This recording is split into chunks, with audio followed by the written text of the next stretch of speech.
Hey friends, I have some great news for you. So this week, I'm going to be hosting The Daily Show for the very first time. I'm hosting tonight, tomorrow, and Thursday. And this show has meant a lot to me for a long time. I started there as a writer in 2017, and I've loved it ever since. I've loved the people, I've loved the process, and for the first time, I get to sit behind the desk. And if you've ever wondered what the show would look like through my lens, well, this is your chance to watch it. And I just want to say thank you, because this is in no small part because of you, because of this community, because of everything that we're doing on this channel is a lot of what led to this opportunity. And so I appreciate you very, very much. And if you are inclined, if you're in the area, go ahead and watch Comedy Central live or on the Paramount Plus app. There will also be YouTube videos of clips of it dropping as well. But thank you so much. I hope you enjoy seeing me host. I have some amazing guests, and I'm excited to bring the show to you in the best way that I can. And I hope you enjoy the video this week. Bye. Please make it loud for John Johnson!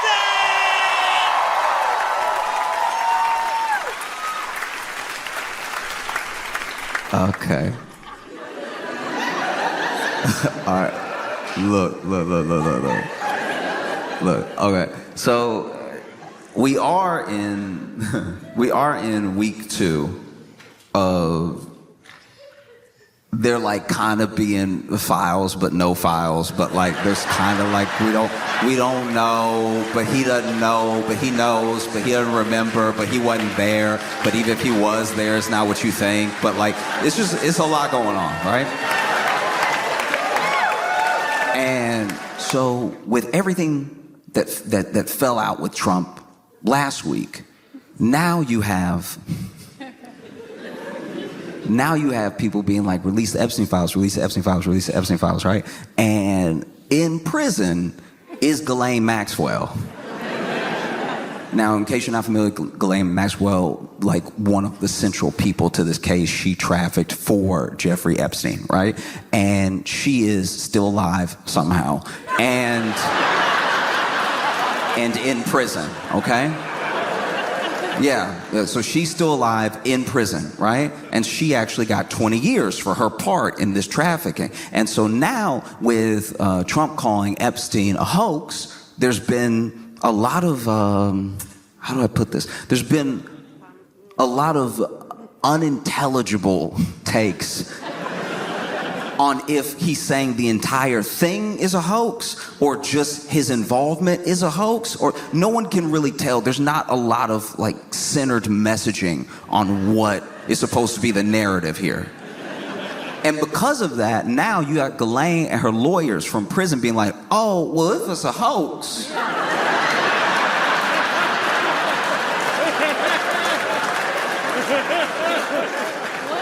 no, I'm just saying if like nobody got trafficked to anybody, then I'd like to appeal, right?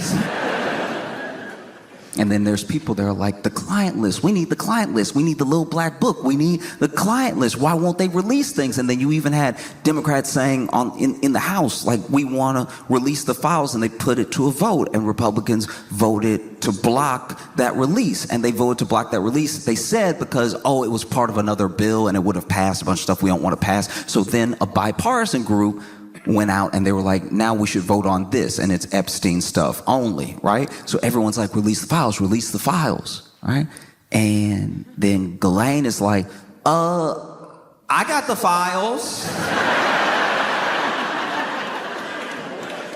I got them in my head. Like, I'll tell you right now, which is such a crazy thing to me to watch. If you've been watching this whole thing take place, Ghislaine got arrested in like 2020. I think she got sentenced in like 2022, and she's been in jail this whole time. Why is she just now saying, I got the list?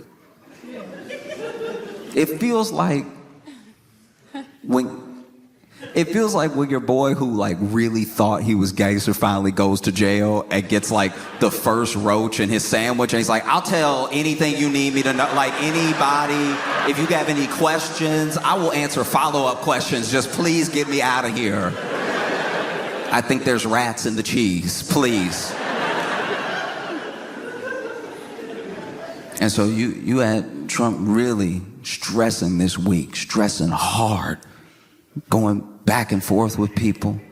This man's getting more comfortable cursing out loud and on text. Like, he's crazy. Just like decorum's fully out the window. Like, there wasn't much of it to begin with, but now he's just like, ah!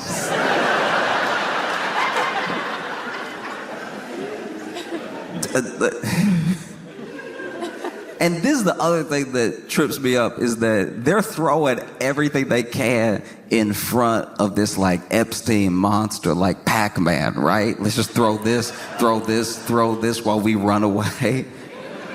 And they never admit that Trump isn't doing well in any way, ever. And then they came out saying he had chronic venous, I don't really know what that third word is, I'm not gonna lie to you. But basically he got chronic veins or something. I don't know if that means he got extra, or I don't know what it is, but it's affecting, you know, his health a little bit, and his hand looks horrible. His hand looks like he got an ace bandage on it, but like that's his skin, right? And so I saw that and I was like, wow, they must really want this thing to go. Talk about anything else, please. And then just today, Tulsi Gabbard released these Obama-Russia files. You know, the files everybody's talking about.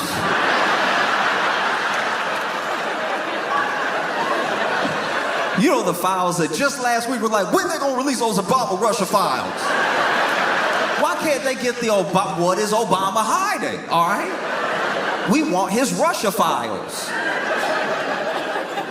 You know, we've been hungry, thirsty for some Obama-Russia files. Ooh, I can't wait to it. I can taste them. Let me get those Obama-Russia files. That's so bad. That's so bad. It means you have nothing. You truly have nothing to throw in the way of this thing, because Obama-Russia file, you won. You won in 2016, you won in 2024. I haven't read the Obama-Russia files, admittedly. I haven't read them yet. But I have a spoiler alert for you. Trump came out on top.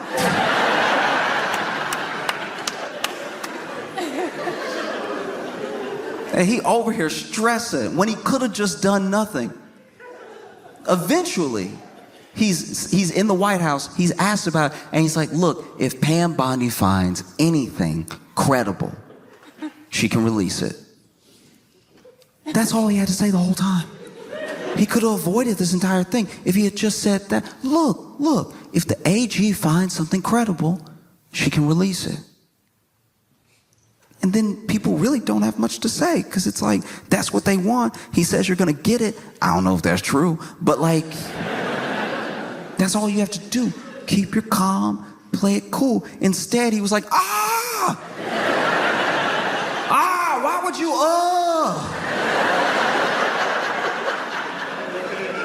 And it's because he felt caught. And the only people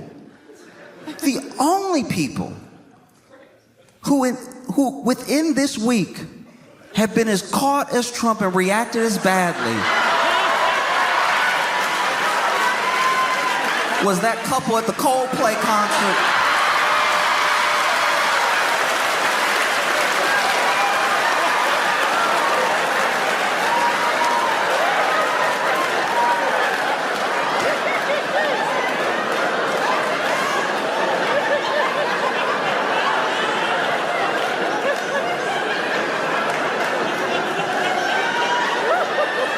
I thought I was shocked when I saw like Trump's Epstein files tweets, right?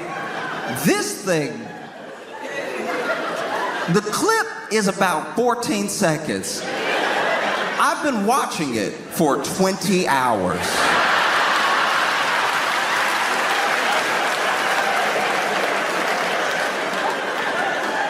Okay, all right.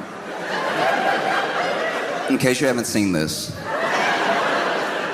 it's a Coldplay concert, right? Coldplaying. Coldplay doing their thing, all right? Being colds.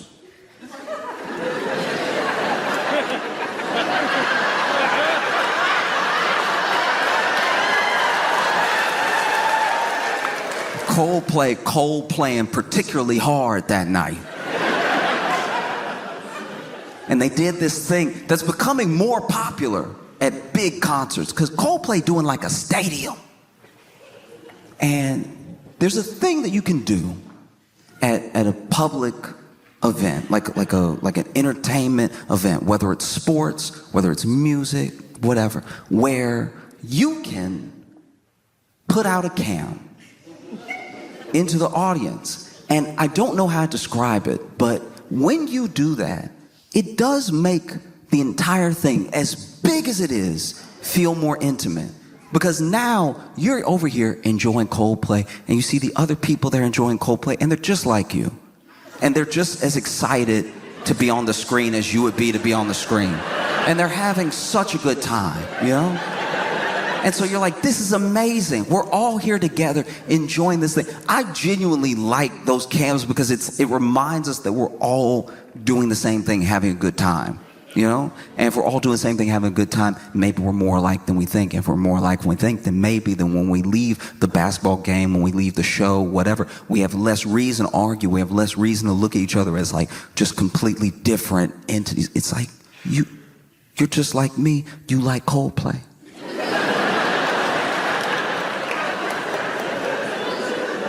You know, and I'm not you know, a big enough act to do like a stadium or anything like that. I don't really have screens at my shows and stuff. But I heard that the CEO of the largest tech firm in Louisville was here tonight, and so I brought a cam out tonight.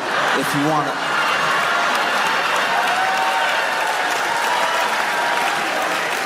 No, I'm joking. I'm joking. I can't afford that at all. No, but if you didn't see the clip, is basically Coldplay throwing people up on the cam and having little interactions, or like playing a little something just for them, or just commenting on how sweet people look. And they're going, people, and then they go to this couple. It's not just any couple. They go to a couple holding each other Titanic style.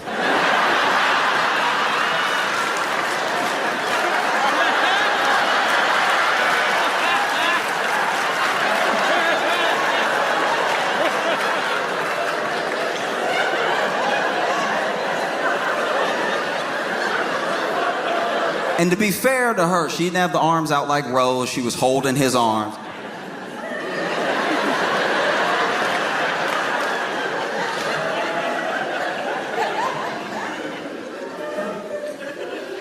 And then Chris Martin is like, look at this couple. And I don't know, okay.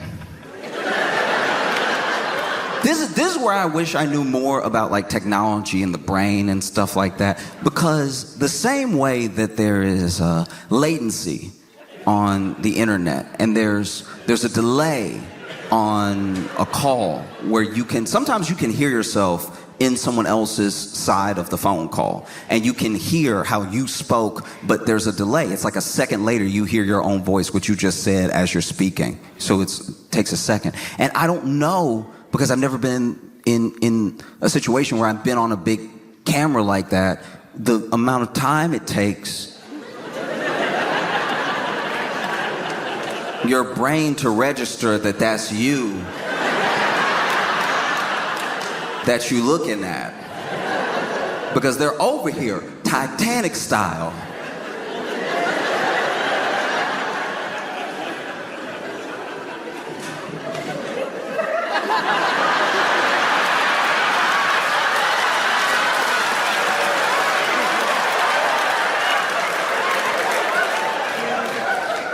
If you've ever seen the film Titanic, And if you're a 90s baby, you know that when Titanic came out initially, home release, it was on VHS. And it's such a long movie, it's such an epic, that there were 2 VHS tapes. If you're young and you don't know what a VHS is, don't tell anybody that. Keep that to yourself and Google it, all right? It makes people feel bad when we have to explain that we used to have to basically bring a projector home inside a hard casing and then put it in a VCR. If you don't know what a VCR is, that's some other letters you don't need to worry about, okay? You're never gonna come in contact with them in your life, but you would put the VHS into the VCR, you would hit play. You understand play, right? You're not too young for play. You would hit play and it would play the thing like it does on demand, but we didn't have on demand yet. Netflix wasn't born yet. We didn't know what streaming was. And Titanic came out and it was such a long movie. I hadn't seen this 2 VHSs. I hadn't seen that since Charlton Heston's 10 Commandments.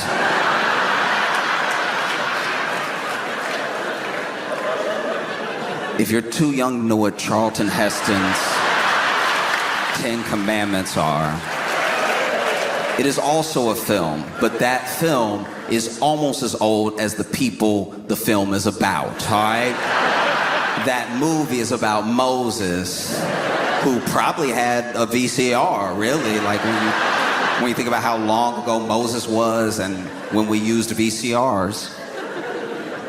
But Titanic came home with you, it had 2 VHS tapes. And you watch the first VHS tape of Titanic, and it plays till about half the movie. And then it tells you to enter tape 2. Tape 2, which will be far more depressing.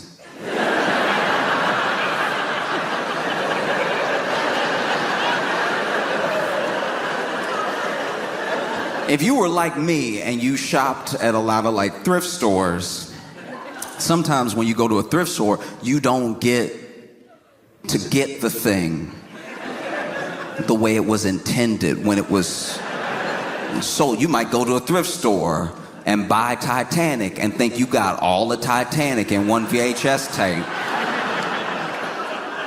And then bring Titanic home and watch Titanic, but you only watch tape 1.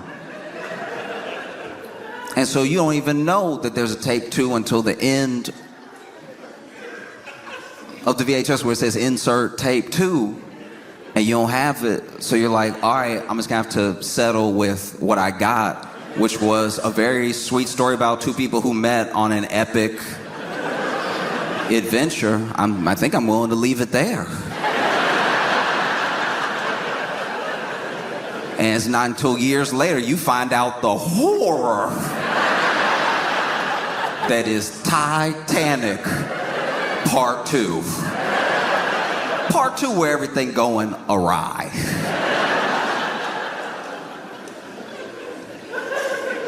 And all I can say is the first 2 seconds that this couple was on the kiss cam looked a lot like Titanic VHS tape 1.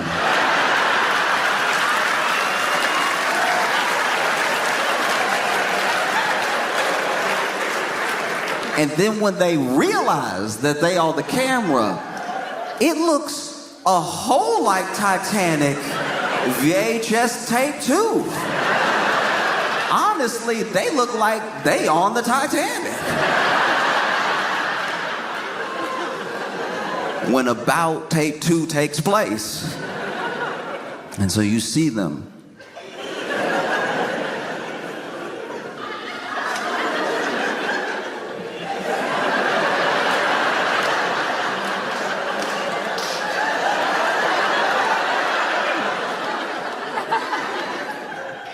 And this is where things went wrong.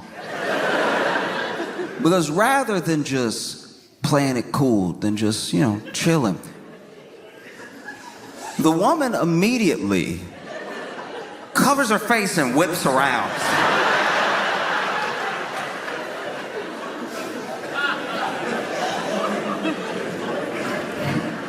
Okay. All right. Look. Look. Don't judge, okay? When I was a kid, there were kids in my neighborhood who went a totally different direction than I did, right? And sometimes I'd hear about them, and you especially hear about them if you stop seeing them around. And I quickly got used to the idea that if I hadn't seen somebody a long time, they probably didn't just move away. They may have been locked up. Something may have happened to them, right? And there was a kid who was nice enough a few blocks down. Sometimes I would walk to work in the morning, and it was a long walk. And I would pass his house, and sometimes he'd be out front of his house with people. I'd say hi, they'd say hi. We weren't like close or anything. And one day when I was back home from college, I went to this hookah lounge with my friends. And at the hookah lounge were the guys who I used to pass by while I was in high school, working that job, running every day to work. And I asked them where, the fourth was, the dude that was usually with them. And they were like, oh, yeah, no, he doing a little time. And I was like, what happened? And they were like, well, he ran up in this store to rob it. And, he had he was pretending to have a gun and everything. And not only did he not have a gun, the store clerk wasn't scared of him.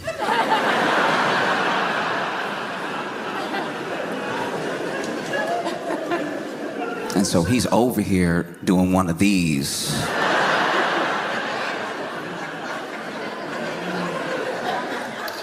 Let's talk about this real quick.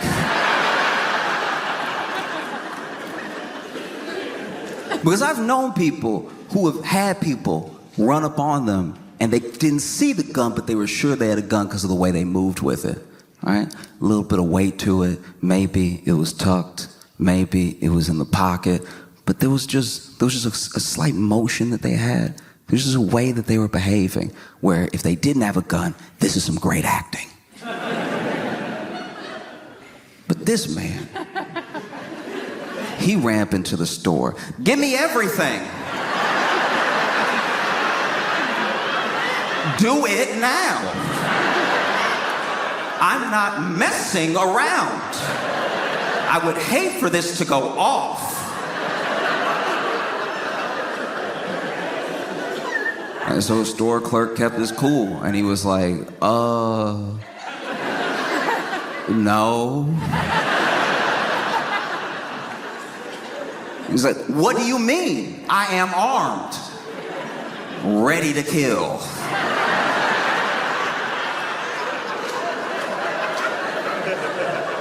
Oh, you don't think I'll do it? I'm crazy.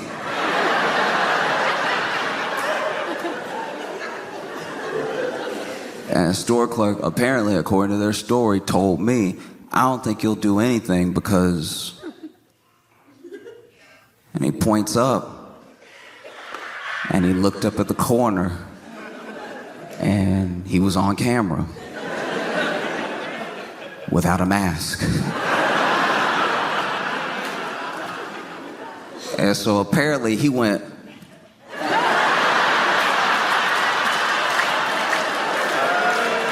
and walked out the store.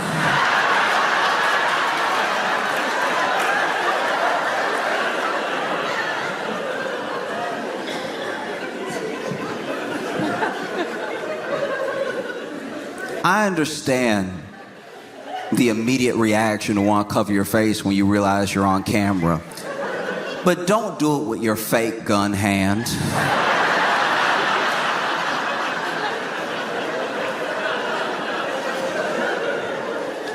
But he got arrested from rolling up in there and even the attempt and everything. And so he did a little time in jail. And I'm just saying, you're on the kiss cam, and immediately something seems awry when you go, oh!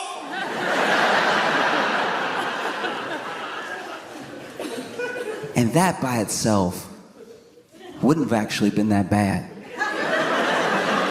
No, I'll tell you right now, this is what I firmly believe. I truly believe this from the bottom of my heart. I think that obviously, there's something up when you see yourself on the cam and go, oh, and then you turn around. But, like Chris Martin said, later in the video, maybe shy. Maybe you're shy. And if only one of them had reacted badly, if only one of them had reacted badly, they might not be in this situation. But she went, oh! And then the man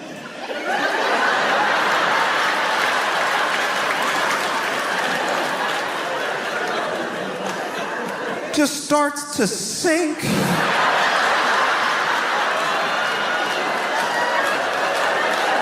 Where did he go? No, for real, where did this dude go? This man didn't just duck under what he thought the camera could cover. This man got caught. She turned around and he went, ooh,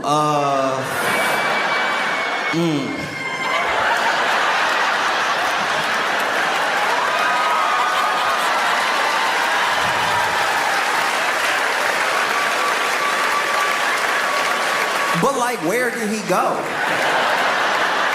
Like, truly, where was he? He never comes back. Did he open a portal? He might have been in an abyss. This was one of the crazy, because then he's gone and then she's just standing there. And in my head, I'm like, I don't know where their seats are, but it seems like he jumped. I was crying. This man went under everyone, I suppose. Fully disappeared. And then Chris Martin went, either that couple is really shy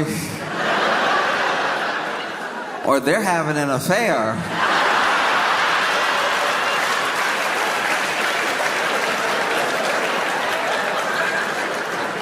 And the internet said, or?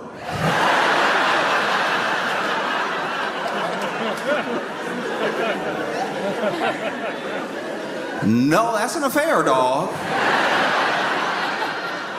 Tried to be gracious just in case, but no. That was wild, and then we didn't know it yet. But there was another woman off to the side that presumably knows everything that's happening with them. And wow, people find out quick. The internet works quick. Internet was like, I got all night.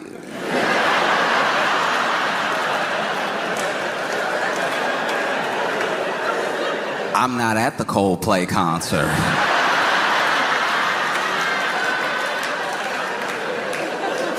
And within hours, people found this dude's name, where he worked. They found her. They found out that they weren't married to each other. This man married, and then, you know, the internet did a thing where, look. I do think it's important that people know the truth about what's happening in their lives.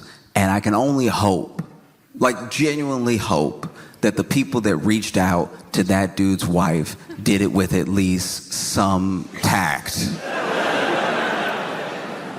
But a lot of people reached out to her, commented, "This is where your husband's at. He's at the Coldplay concert." The Coldplay concert, from my research, isn't even that far from where you live because I already went ahead and doxed him. I just want you to know. And so then people looked him up, and then they looked her up, and early into people looking her up, she had changed her last name on social, apparently. Knocked his name off. And then it looks like she deleted or made private her socials altogether, which I completely understand. And then people started looking into him. And this is the thing about treating people badly. As soon as something blows up like this, anything you ever did comes out.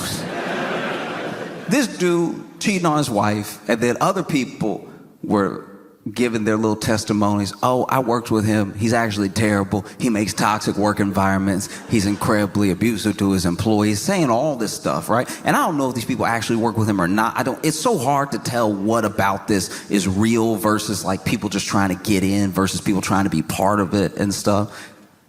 And then I had a moment, genuinely, I had a moment where I was like, what if? Let's entertain for a second. What if this isn't real? I genuinely thought, because some of the kiss cam stunts, some of the things they do at sports games are like completely fake. They'll be like a fake proposal just to like make everybody laugh and maybe go viral, and maybe they'll sell some more like Bruins tickets. And then I even thought to myself, okay, you don't really see this happen in music, so maybe, what if this was Coldplay? What if Coldplay was like, look, this is what we gonna do, all right? We're gonna get the cam up, we're gonna show a bunch of people, we're gonna get it on one couple. They're gonna freak out, Jerry Springer style, all right? One of them gonna duck, he's never gonna come back. He disappears for life. She stands there. The lady next to her, who is supposedly her friend, laughs at their lives crumbling in front of her. It'll go viral. Everybody will be talking about the Coldplay concert. Everybody will be talking about what song we played right before it happened. Genuinely, you have to entertain a lot of things when you're trying to sift through if something's real or not. You have to be skeptical of everything. And I thought about it, and then I saw how Chris Martin moved on after that. And then I saw a wide shot, and I saw that the stadium looked sold out. So I was like, actually, it looks like Coldplay is doing fine.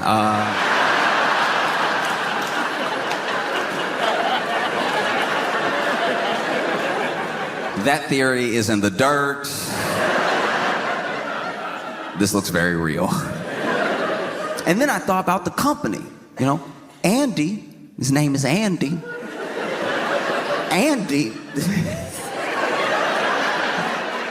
Andy works at a company called Astronomer.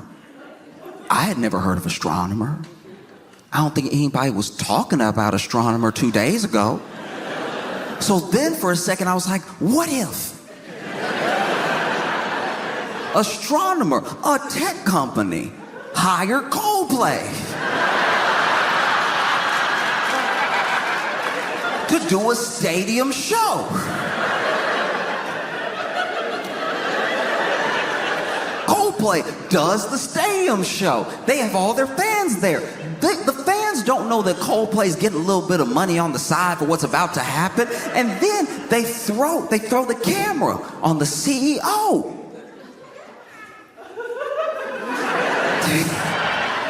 They throw the camera on the CEO and another employee. And then they create this whole scandal. Now, all of a sudden, everybody's talking about Astronomer. What is Astronomer? Oh, it's an AI company. What do they do? Oh, they help manage workflow. These are conversations nobody was having 2 days ago. The assumption when you're in the news, when there's a scandal with your CEO, is that your stock price could drop. I don't know if they're a public company, but if the stock price is dropping, it seems like a good time to buy. Maybe that's when they buy back their own stock.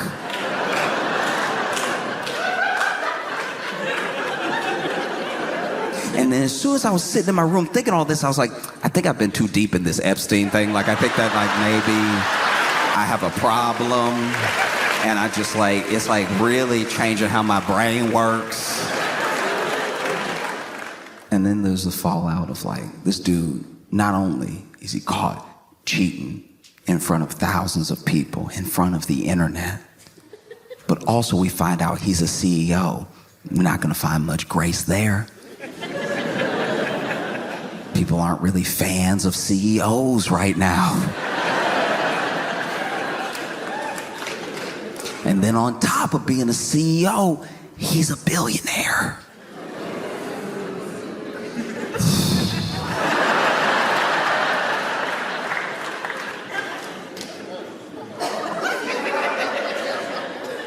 You basically made a Venn diagram of the three people that people hate the most. And it's a circle with your name in it. No? Because it is a terrible thing. A terrible thing that happened. And I just think about how that's something that happens like now. You know?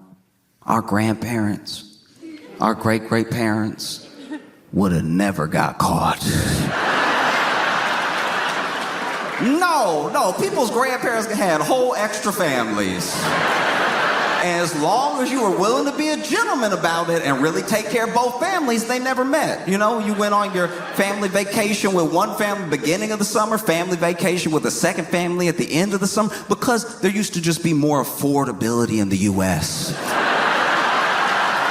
A lot of people talk about how back in my day, I could buy a house right out of college. And it's like, yes, and afford an extra family. Don't forget that. I've talked about this before. I've known people growing up who had like that thing happen, where the granddad, they have like cousins and like half brothers and sisters because of what the granddad did back in the day. And he was doing that on a job that doesn't even exist anymore. That's how much things have changed. This man had 2 whole families as a traveling fork salesman.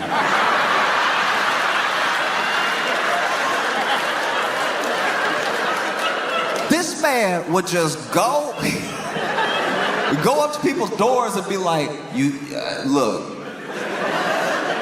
eventually in your life you will come across some spaghetti. And when that happens, you'll want to be, he sounded like life insurance, you're going to want to be ready when that spaghetti is in front of you, all right? You don't want to be sitting here like a fool with a knife and a spoon. You want to be ready with that spaghetti, all right? And how you get ready? My forks. I got the best forks. My forks can do anything. I got fine dining forks. I got regular forks. I got the nickel forks. You know those forks made of nickel they'll never rust because they're always kind of rusty. If you need forks, I can get it right, all right? Got all types of forks. I got the 4-prong, I got the 3-prong, I got he bad at counting. And then people let him in. He's like, looking at this, what was it, two bedroom? Two-bedroom house? How many kids you got? Oh, you got 3 kids in a 2-bedroom house? You're gonna need at least 16 forks. Made his living selling forks. One day, somebody opened the door for this man and he's immediately smitten. Oh, hello. She's like, yes, how can I help you? He's like, oh, I was trying to, I had this briefcase where I was trying to like fork you, like I just want to, no, I'm trying to give you fork. I mean, I'm trying to sell you forks. I sell forks. My name is John. And then she lets him in. And they get to talking about forks. And then about other things. And he doesn't tell her he's got a wife at home. And they start an affair. An affair where maybe she knows about the wife, maybe she doesn't. But then things grow.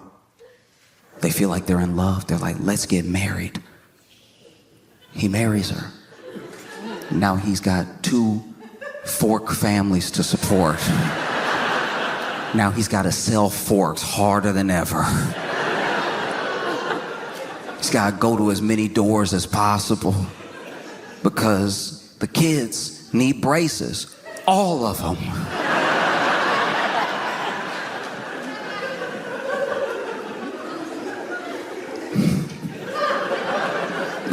No, just he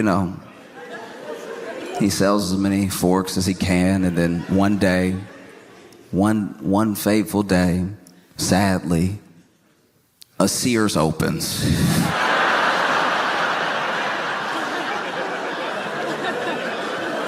He's out of business immediately. If you're young and you don't know what Sears is,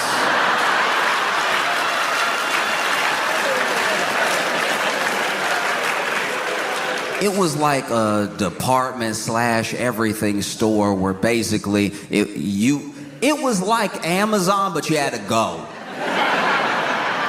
There was no click. You had to leave the house to go to Amazon, and then you had to go put everything in your cart yourself, and then you had to buy it yourself. It was like working at the factory at Amazon, except you just grabbed what you needed and you left.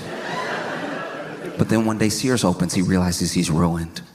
What else is he gonna do? He's only good at selling forks. And so he has to sit his family down.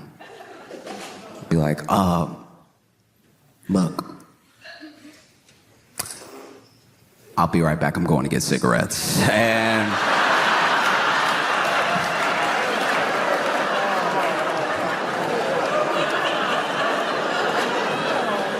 And then he goes to his other home, his other family, and he's like, sit down, y'all. I have something to tell you, it's important.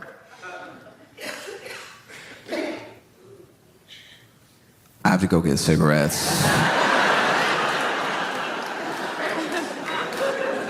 And then he would go off and he'd have his own life, and he would die with a lot of life insurance, and then the 2 families wouldn't meet each other until it was time to collect. And that was the gentlemanly way to cheat in the 30s. All right?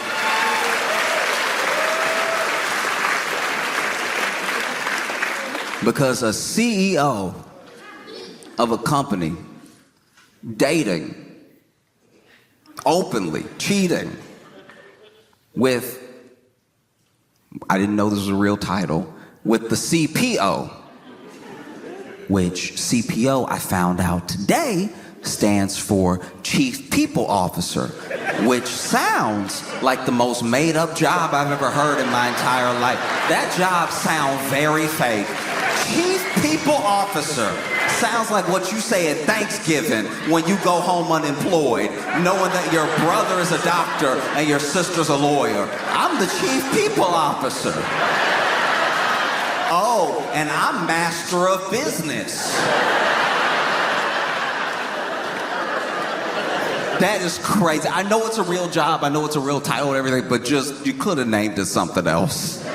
To say that you're in the C-suite, just Chief People Officer, really sounds like it was not on anyone's mind before the name came out of their mouth. It's like, we have to give her a title. What's the title? She's head of HR. No, she was already head of HR. She got promoted. What is she over again? HR and personnel and hiring. It's like, okay, Chief People Officer? I don't know. No, it was crazy. Crazy. And now it just recolors everything with that company. Now they're probably having an investigation right now. You know? Makes you take a second look at everything that happened between them, like performance reviews.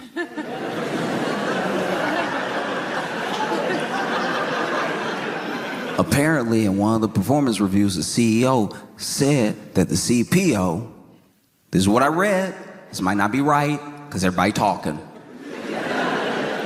But apparently the CEO said the CPO had deeply extensive and impressive knowledge.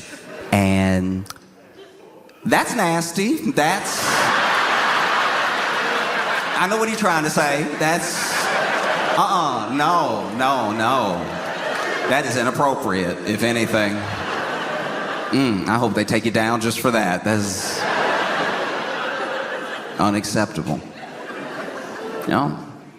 You shouldn't do things that you know are wrong. And I think when you get caught, it's also important to know you're caught and to handle it as best as possible.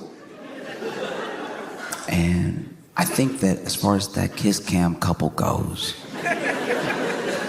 the only way they could have handled that thing worse was if they had held up signs that said there are no Epstein files. Like,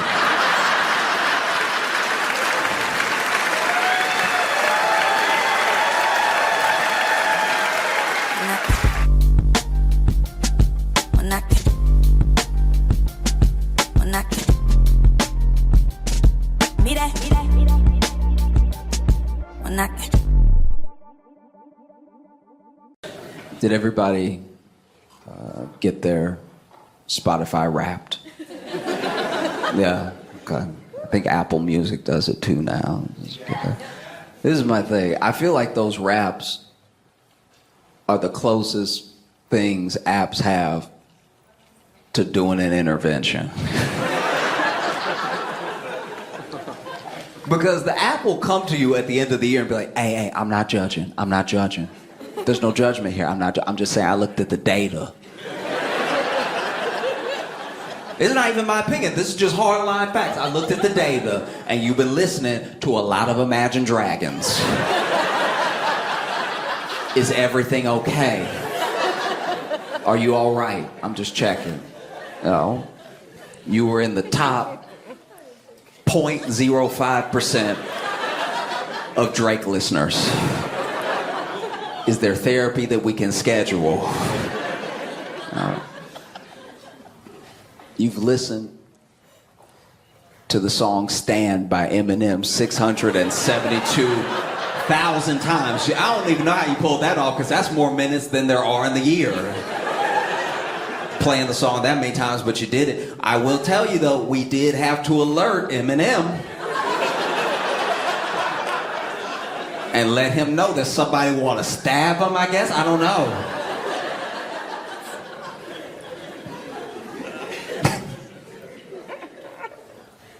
Y'all got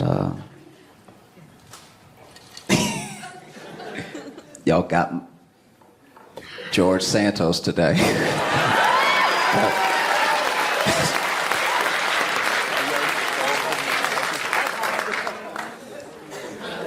Sure. It's funny to me because George Santos' whole defense of himself was that y'all picking on me, but you got other members of Congress that are out here sleeping with lobbyists, stealing your tax dollars and everything, but you gonna put it all on me. And I get what he's, in that moment I do get what he's saying. There are plenty of people doing very crooked things in Congress that are not gonna have the comeuppance that he just had. That is a fact, right? To be fair though,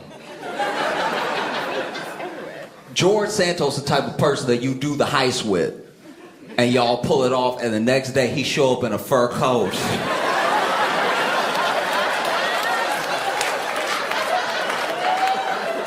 And you're like, nigga, you could have laid low. What is wrong with you? He's like, what? It's fabulous. Sure, it does. Because I'm not gonna lie, George Santos is a snazzy dresser. I can't hold him. He really is. Every time I saw him, he looked like he was in a different cut or something that I'd never seen before, you know, dressing from the future. This is my thing though, like, he spent all this money campaign money on stuff like Botox. But you know what? Good for him. He wanted to look good for you.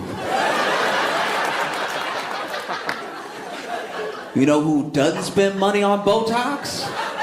We be letting Mitch McConnell sag in front of us all the time. Nobody says anything. This man's sagging nonstop. He's swinging, he's sagging so much. If you get Mitch to turn around fast, you might catch some in the chin. You gotta do a rope-a-dope. Anytime Mitch turn around fast, you're like, oh.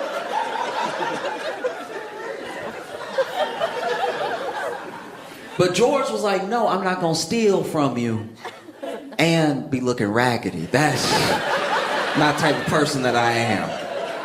You're gonna get one or the other, all right?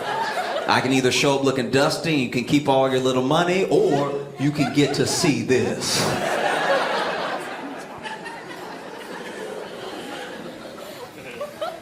Spent money on OnlyFans. I say, fair enough. The little bit of OnlyFans money he spent, okay, it's improper. He should be taken to task for it, right? But you know what's way more expensive?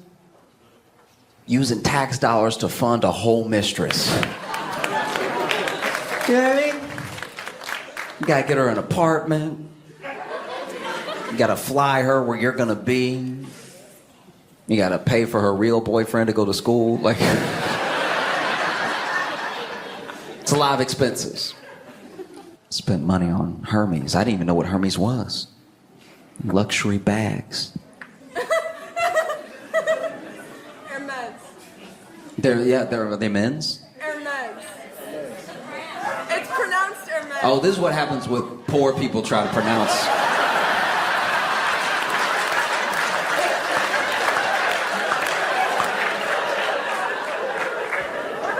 This is what happens when one of the poorest puts luxury in his mouth. Yeah. Spent money on Hermes and Versace. Yeah. Wow, no. My bad. Thank you for correcting me.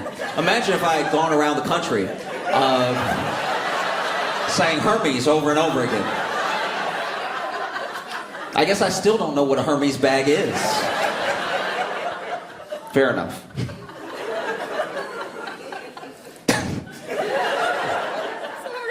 No, don't apologize. I was the one that doesn't know how to misspell them with my mouth.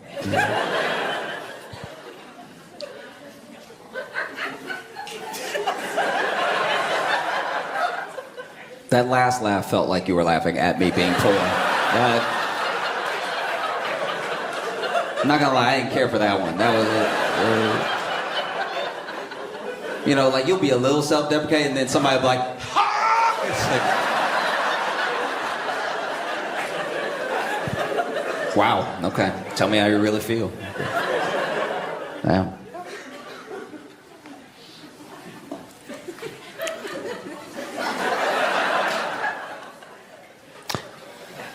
I can't drive. Thank you. Yeah, you need them? Yeah. I can't drive. I don't have a driver's license. I grew up in Louisiana, and that's where I failed the test. And so I would just have to, walk or run everywhere, which in Louisiana is both dangerous and exhausting. But I remember I took driver's ed, and came time to do my driving test. It was bad.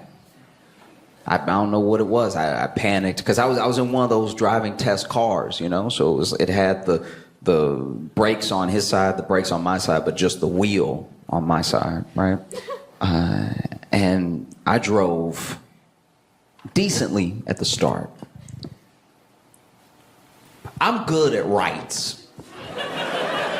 If I gotta take a right, I'm a fuck up a right, all right? Like I can cut a wheel on a right. I do rights like Formula One. It's the lefts that get me. Because there's just so many places you can go when you're trying to go left, take a wide turn. You can make a sharp left. Lefts make me nervous. And so it was a left that did me in. I was doing the test. I'd done okay. We had just started. And then I drove on 3 lawns.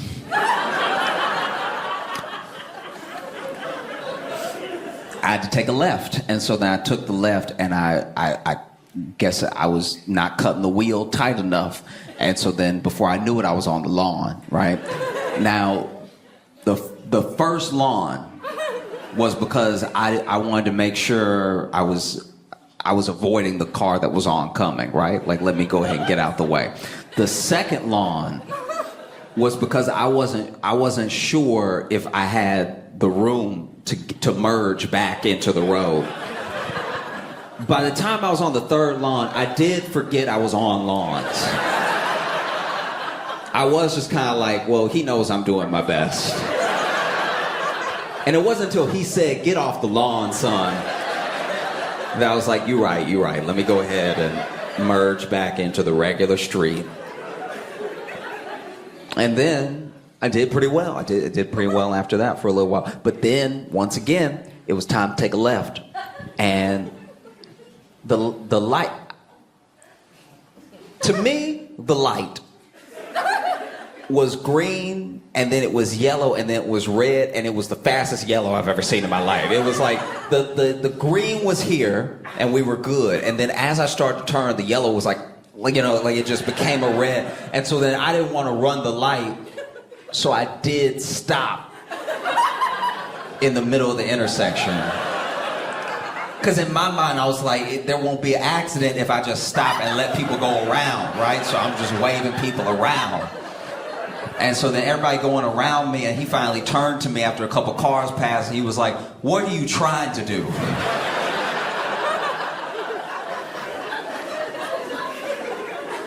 And I was like, I thought I'd let them go because I didn't want you to like nix me for points for running the light.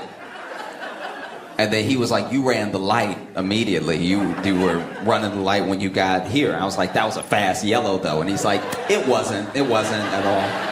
That was a regular yellow. You just panicked. I watched you. You panicked and you hit the gas, then you hit the brake, and now we're here.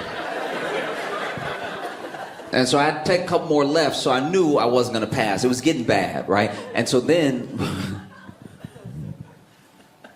he made me stop. He made me stop, which I didn't even think they could do. I didn't know that you could be in the driver test. They're like, "You know what? Nah." Like, I thought they had to let you finish for you to fail. He was like, "Nah, you points-wise, there's no way you could make a comeback right now, so let's just stop.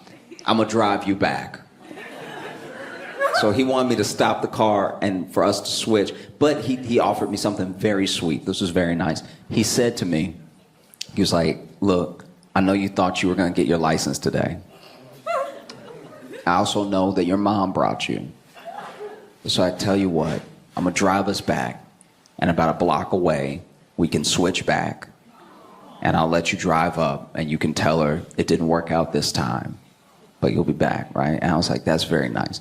And then he immediately regretted his offer because then he was saying that to me when we were at like just a road, right? But not like, this wasn't like the intersections road. This was just like a side road we were on that nobody else was on when he told me to stop. And so then I was like, okay, sounds good. So then I just got out the car, but I didn't put it in park. I was just letting it go. Now I'm young, I'm spry, so I'm able to just pop out the car, right? So then I didn't even notice it was at a slow roll at the moment. And so I pop out and I'm walking around the car when I notice I got to keep up with the car. I'm like, oh no, I didn't put it in park. Now he has his door open, right? But he is in his mid-50s. And so he having trouble getting out. So I know what I should have done. I should have run back in, jumped in, stopped the car, put in park and everything. But in my mind, I did my job. I'm on this side right now. This is my side now. It's his job to get out. Now he is trying to stop the car, but he got 1 foot out and he doing like a Flintstone, like trying to stop because it's barely rolling. It's not like driving. It's just like a slow roll. So then he's like, come on now. Come on. He's saying come on now to himself. as he's stomping. And I don't know why he keeps stomping. Just keep your foot there. That's how Fred did it, Just like, he put it, and then he let it drag. But this man is just like, come on now. Come on. Come on.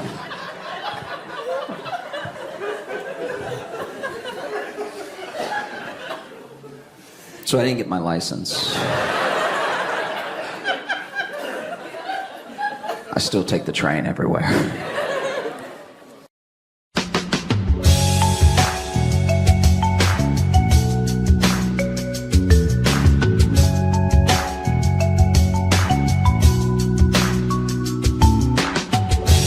Welcome to the Josh Johnson Show. I'm Josh Johnson, joined by my co-host, fellow stand-up comedian Logan Nielsen. Logan, how you doing, buddy? I'm doing good, man. How are you? It is weird. This is the closest we've ever sat doing the podcast.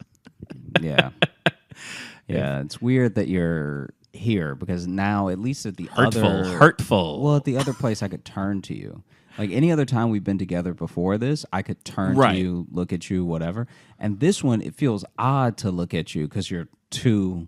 Well, it's because we're doing the video version and we're only doing it on the one camera. I'm explaining to the listener. I'm with you, but... So we had to sit a little bit closer. And I'm just going to go ahead and throw an arm around him. Do that. Oh, please. Come on. You love it. We're buds. If you have to tell someone they love it, they don't. As a general rule, if you have to say you love it, fair. That is fair. That is a fair statement. But this guy, though, he does love it. I've never felt him like pull away so hard. You tensed up there. Yeah. Because let's talk about your problems with intimacy. I was talking about how I didn't love it before, and then you. But it's fine. It's okay. That's just how you are. Not to be too visual, but yeah, we're sitting right next to each other. Yeah, because I'm in New York for. We are both in New York. Yeah, you're about to leave though. Yeah, I leave tomorrow, but we're in New York right now. Yep, right now. So how was it getting in? It was all right. We got in kind of late last night. Jess, if you hear any clicking, that's also Jess taking some pictures. That's okay. Yeah, We've done that before in an episode. We're getting some photos done while we're recording. It was good. So on the flight out, so Jess was window seat, I was middle, and there was a guy on the aisle. And he, when the flight first took off, like I just had headphones in, was chilling. It was actually like the most calm I've probably ever been because I don't really love flying. And I was actually like really just kind of like relaxed. We had several margaritas before we got on the plane too, so that probably helped. And then I just noticed the dude next to me. It's like he's really uncomfortable and keeps like leaning forward and like just is like really kind of having a hard time. And then I want to say we're probably like 20 minutes into the flight, maybe. We weren't that far into it. It wasn't even to the point where the puppies got stolen. Right. I can't, honey, no one will be able to hear you say that whole thing. I was just looking for like a yes. I hope they can hear it. That was... Jeez. Well, I'd just say from here, they wouldn't be able to hear that. So what happened? So he's freaking out, and then then I finally had to like stop and check in on him. It's because I saw him grab the vomit bag and he like shook it out, but then put it back, but then like kept checking on it. And I finally was just like, I took my headphones on. I'm like, hey man, are you good? Like, what's up? And then he was having a panic attack, he told me. Now, have you taken off yet? Yeah, we're in the air by now. Yeah, okay. By the time you're checking on him to be like, do I need to let you out of the aisle so you can go to the bathroom? Well, no, but he's on the aisle, so I don't need to let him out at all. Oh, he is on the aisle. Okay. I was more just checking, like, I just really didn't want a guy vomiting next to me, was my thing. And it would have been a terrible experience for you. Yeah. It would be a horrible experience. Well, no, for Logan. But no, I wanted to see if I get totally different person. I wanted to see a panic attack and threw up their guts. Okay, no. I didn't know he was having a panic attack. All right, I just saw him. I just saw him grabbing the bag. I wanted to see because I couldn't tell if he was like sick or was just having like a hard time. Yeah, you know what's funny is that in this situation, someone that's gonna hijack the play and somebody scared of a hijacker look exactly the same. They have the same level of like nerves. They have the same like, whew, okay, all right, yeah. Oh, be with me, God. And it's just like It's like for those early few seconds, minutes, you can't really tell. You can't tell if you're like, is this the guy or should I help this guy? Well, that's the thing. I just couldn't tell like what was going on with him. Yeah. Because he was like, he wasn't just, if he was just going like, like then I'd be like, okay, he's gonna just throw up. He's just. Oh, okay. No, but I'd be like, he's definitely sick. Yeah. But the fact that he was so fidgety and like kept like not sure what to do with himself, I'm like, he may just be having like a freak out. Yeah. So thank you for turning this into me being a selfish villain, because the whole point of it was I actually took my headphones out and I talked to him for the rest of the flight. Yeah. Just to calm him down. And he was very kind. I'm very glad, because that could have backfired. You know my hatred of talking to people anywhere. What I like is there should be a whole storyline of you being an anti-hero, of like you talking people off of ledges that are like about to commit suicide because you don't want to see a dead body. Yeah. You're like telling the dude, you're on the bridge with the dude and you're like, listen, if you jump right now, I don't know if I would ever be able to unsee, and I go this route to get home every day.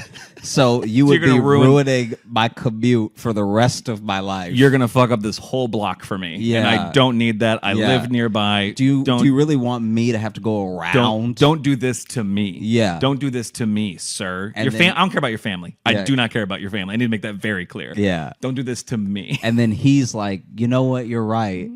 I should kill myself at home. Great, because I don't know where that is. Yeah. So you do it. Okay.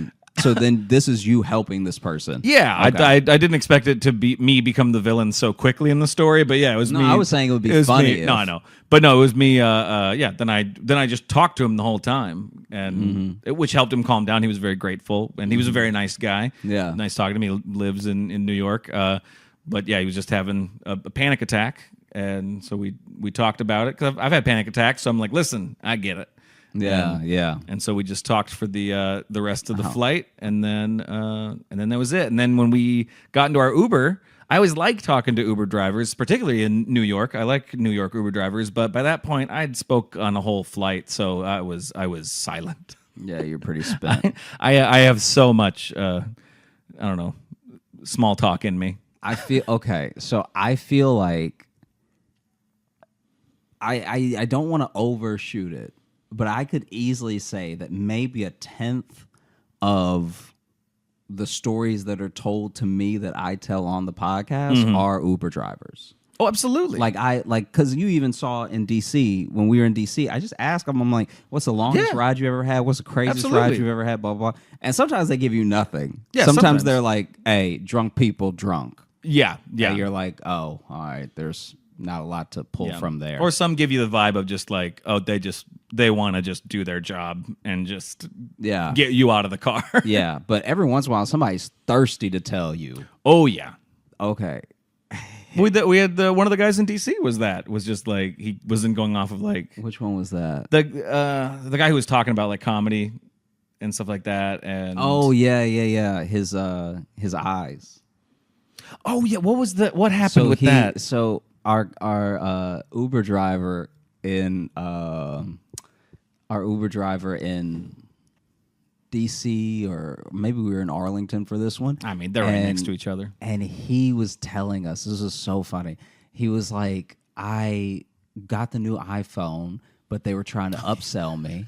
And so I wasn't sure if I was making the right decision, because then some guy that was trying to upsell me was like, no, you got to get the latest version because they're out here playing games with this middle one. You got to get like the tip top, and you got to get the most memory because you don't know, it could be the end of the world. Like the dude was like really upselling him. And then he wasn't sure if he should even get a new phone because it's not like his regular phone was broken. Then he gets the new phone. Yeah. And it was like the newest at the time. Then he plugs it in, and it's supposed to have this great battery life and everything. And he kept saying that he was looking at it, he kept saying 50%. Yeah. And no matter how much he charged it, no matter what he did, it kept saying battery life 50%. And he was like, what the fuck? And it went to 50% early in the day. After him charging it, which was especially why he was like, what's happening? This is crazy. Yeah, this is supposed to be a better battery, but it's only at 50% ever. Yeah. And then he finally put on his reading glasses. Yeah. And realized it wasn't 50, it was 5G. It said 5G in the corner. Yeah, it had been saying 5G all day. All day. And he was like, this battery trash. Which is also good to tell you while he's driving you around to be like, listen, Yeah. I can't see great. because he didn't have glasses on while he was driving. That is true, actually.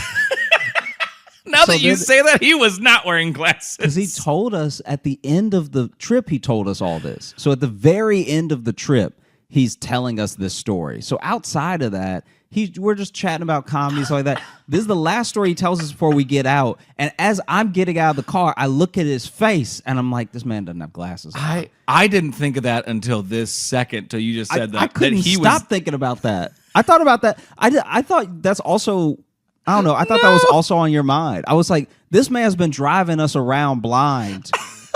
No, I didn't think about that at all. Because he drove us from Nando's to the venue. So Yeah, it's yeah, not yeah. like, because here's the thing. When you're doing that, so when we were at Arlington Draft House, the hotel is very close to the club. So Super then close. It's like you could walk, but it's a 20-minute walk, or it's like a 5-minute, cab. It's very Uber, hot, whatever. too. You know what I mean? Yeah. So we kept taking the Uber because we Yeah. were like, it's nothing, It's like $6 and it's a quick conversation, whatever. But this time we were at a restaurant and then getting the Uber from the restaurant to the venue. And so that was like and he had to get on the highway at one point and then get off of it. The idea that he just did all that and he maybe couldn't see. With no sight. Yeah. I didn't think of that till just now. That's amazing. Yeah, in that area, you have to just constantly get on the highway, too. It seemed like if we wanted to go anywhere, they had to do that little circle. Yeah, you have to do a highway. circle and then take like the second exit and you're across town. No matter where you want to go. No, okay. Wow. I did not think of that till, because now it's like this is a week later, my life is flashing before my eyes. A week later. Yeah, dude, when he told us that, I was getting out of the Uber and I was like, what? I didn't even connect. That's why I didn't laugh that much. Because this dude's like laugh, and you're laughing. You're like ha ha ha ha. Like he was like. I was just giving him a laugh because he said it was the funniest thing that ever happened to him recently, and it I is just funny. It's funny. It was like it's fine. I just wanted to give him But it is be a good audience member. You were, but I was like walking in the club like, okay, you're over here. Like this is the other thing that was kind of like. It's when I decided to just not bring it up. Yeah. Because I thought it was also on your mind. No, I wish you would would've said something. After we got out of the Uber, you were quiet. Like I was quiet. I don't know if you were on your phone or something. But then when we get inside, you're all about like when the show's starting. And I'm like, hey, we just got drove around by a dude who can't see. No, and so you're over here asking like, so you think we'll start like maybe in 10 or like he's going up to the manager being like, hey, do you know when I was being professional. You can just say the one word. I was being professional. You'd be a very, very on point, very professional, but in a way as if you didn't just escape death. And so then I'm standing there like just staring in front of me and and you're like, okay, good. And capacity's good. Like, just. Well, because we were getting there like right at showtime, and we were bringing food to the staff too, wasn't it that day? Yeah. So we were like, I also wanted to make sure like we got that part done, and then got backstage to the green room and stuff. I was just shifting into work mode once we got there. I wasn't. Whatever, man. That was upsetting. Don't worry. After my set, I was contemplating my life and mortality, but that's just because that first one I didn't feel great. But no, it was terrible. Damn. Yeah, I didn't think about that at all. Yeah, I wonder how they had the Uber papers come out this week. Have you seen that? What was that? Oh, it's pretty horrible. Tell me about it. I don't even know enough about it to talk about it at length, but basically there are these internal papers that I guess got leaked or they're maybe court documents in a lawsuit or something, but basically the public now knows that Uber knows as they expand that they're like crushing the economies of like the places that they move into as far as like the gig economy there. Right, like, yeah. Like they already know. They're smart enough to have done the math to know that you're not going to really make the money that people assume they're going to make. And then there's also something about how they leveraged a thing going on in South Africa where the cab drivers there were getting very like agitated and sometimes maybe even violent around Uber moving there and everything. Oh, okay. And they leveraged that to be like, see, why do these people not want you to have good prices? Like it was kind of like vilifying them. Yeah, and so they've done a lot of stuff like that a few times, and it's all in these documents, and it's kind of crazy. So I wonder if there's just a floating document out there of like, hey, Sam can't see, right? Like I would love if it's all like super technical corporate stuff, and then just this thing about this one driver who's been driving people around with not the best eyesight. And he also keeps telling people. He tells people, he's so honest, he tells every ride he's been in. His driving is fine. He needs to just stop telling people. These eyes are not it. They wouldn't be worried about it if he didn't tell them. Yeah. Huh. Mm-hmm. So that has also been on my mind, along with the those two things in tandem. Yeah. Yeah. So you took the Uber. You were quiet in the Uber. Correct. What was the experience like from then to now? So you took the Uber late to get to your Airbnb. Right. Yeah, because we didn't get into town till like a quarter to midnight or something. So so then we just got to the Airbnb and we just went to bed, and then we had a pretty lazy day today because we were all week. Well, I'm here for 3 weeks, but Jess is here for the whole week too. And then, today we didn't really do much that's worthy of a story. I don't know. No, it doesn't. Had a good sandwich. Yeah, it doesn't have to be worthy of a story. That's about it. You're gonna probably have plenty by the time. By the time I leave here, I'm gonna be a changed man. Yeah, I feel like it is getting a bit more intense in the time since you were last here. Oh, good. Jesse, you hear that? It's more intense now. Does that excite you? Okay, good. Yeah, she's nodding. She looks very excited and not worried at all. There's a level of tense that's here now that's just a bit extra, where it's like, what? Like in what way? What are you noticing? This? Oh, I wish she wasn't in the room. She is not happy. Well, I was on the train. I think all three of these are going to be on the train. I was on the train. 3 of these. And 3 intense stories. This guy was talking to himself, and he was talking to himself very aggressively. So whatever he was going on in his head, even if he was a wild dude just talking to himself, he was not being kind to himself in these moments, So whatever inner demon he was talking to, he was calling it by its demon name. Like he was cursing up a storm at himself. He's really like looking down. Whatever argument he was having in his head, he was losing. It's rare you lose the arguments in your own head, but he found a way. And then this random guy is like, "What'd you say to me? What'd you say to me?" And then he looked up and he was like, "Not talking to you, dog. Talking to me." And the other guy was like, "Oh, okay then."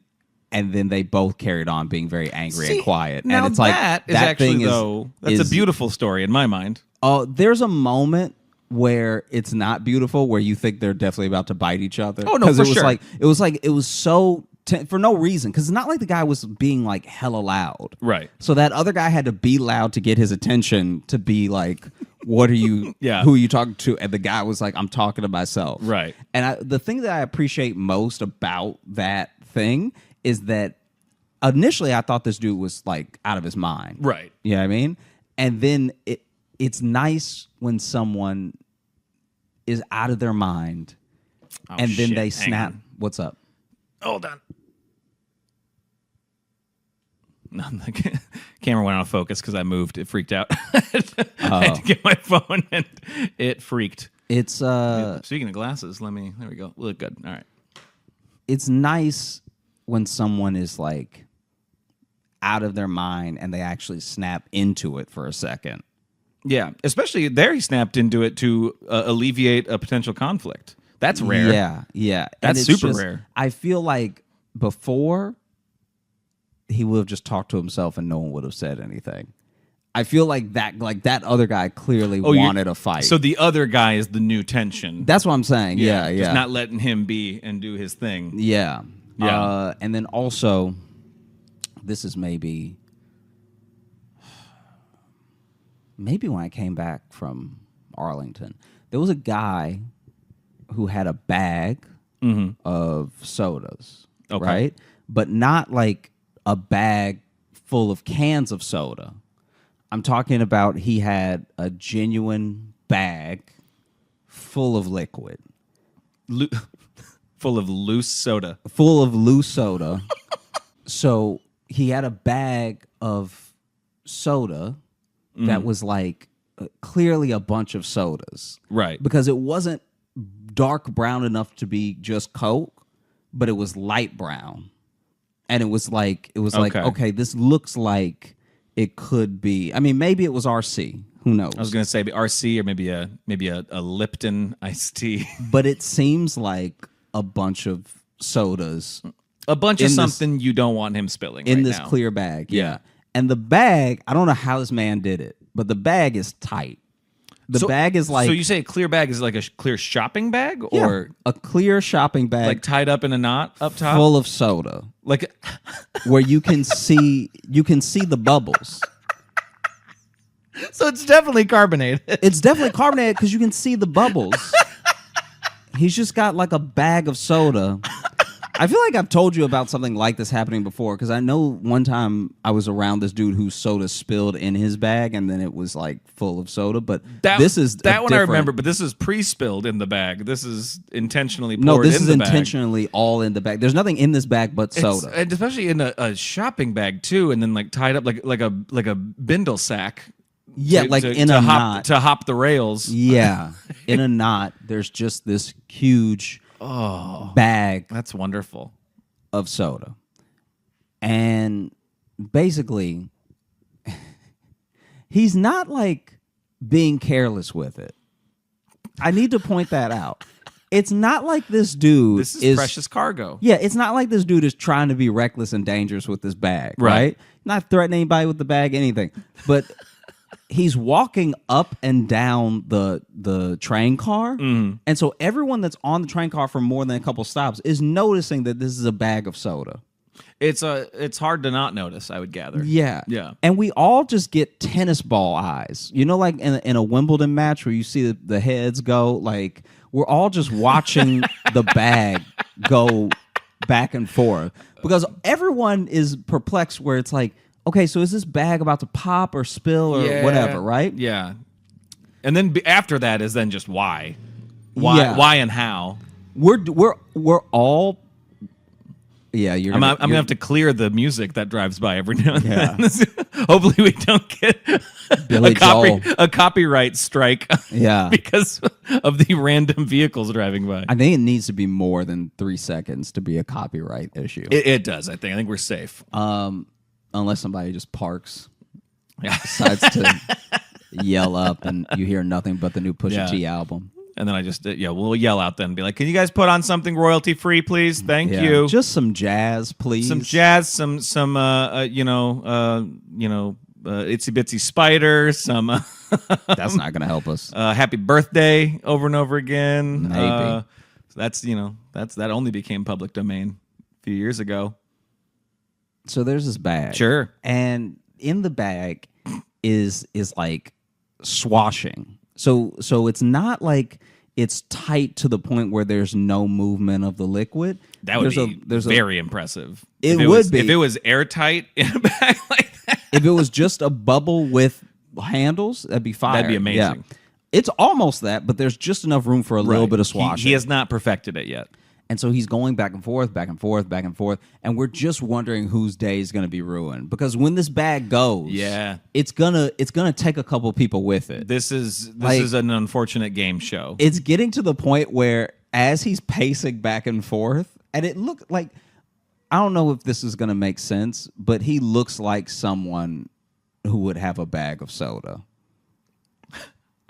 Like I don't know how better to describe it, except he looks like a person who would have a bag of liquid that is Yeah. tied up, and he's gonna open it and I guess pour it on his head later, or just stab it with a straw and go to town.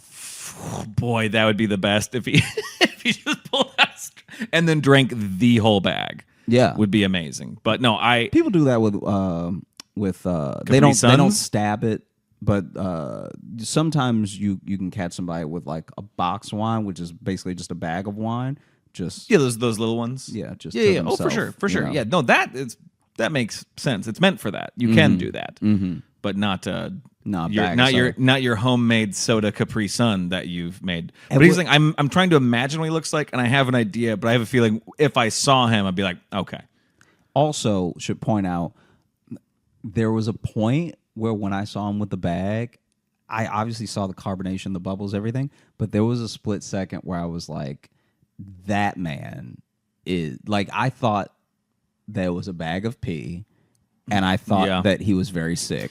Because if your pee is carbonated, you have too much cola. Well, and it's that dark too. That man is dehydrated. That man is dying. That man, I don't know how he filled a bag by being that dehydrated. I honestly think he must be taking this bag to the doctor to be like, listen, this is how much comes out, and it's this color. Yeah. What do I do? Also, it's fizzy. So it's fizzy too. If you can tell me what new thing I have, that would be great. And so basically, we're watching this dude up and down, up and down, up and down, and then finally this guy gets on with an umbrella. And just perfectly, as this dude is shaking out and tying up the strap of the umbrella and turning around, he turns into the guy with the bag of soda. And you know the little spikes that are completely unnecessary on umbrellas? Yeah. You know those things that don't help stop the rain at all? I don't know why there's spiked ends to every umbrella that's ever been invented. The Mad Max part of the umbrella. Yeah. And you never know. He turns in and the whole bag just goes. So it's like it So clearly a thin bag too. Took barely any. I think it is exactly one Walgreens bag that this dude has filled with soda. I'm surprised it wasn't dripping. Yeah. That's the thing. If it was that ready to pop by being just touched by an umbrella. Yeah, so he touches with the umbrella, the thing starts to go. And a bunch of people shoot up and walk away from the splash zone. But that guy that was I felt so bad for the guy with the umbrella because he literally has it so he doesn't get wet. And now this dude's calves are covered in cola. Now he's wet and sticky, which you don't get from the rain. Yeah. Now he needs rain. Yeah. Now he's going to go outside and he's like, fuck, I really wish it was raining. Now he's just